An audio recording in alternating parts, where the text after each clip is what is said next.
The Maytag washer error code D17 indicates an issue with the door lock assembly. This error is often caused by a faulty door switch or a faulty door gasket. To fix the issue, replacing the door switch is a viable solution. This can be done by first turning off the washer, unplugging it from the mains, and moving it away from the wall. The next step is to use tape to close the lid.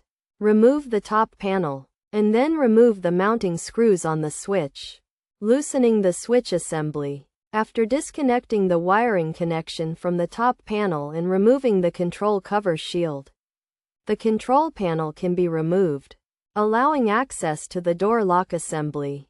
The old assembly can then be replaced with a new one, and all components can be reassembled in reverse order.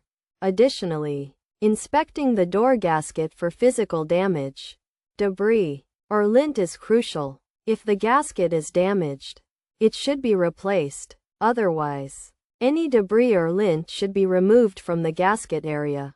By following these steps, the error code D17 can be resolved, and the washer can be restored to working order.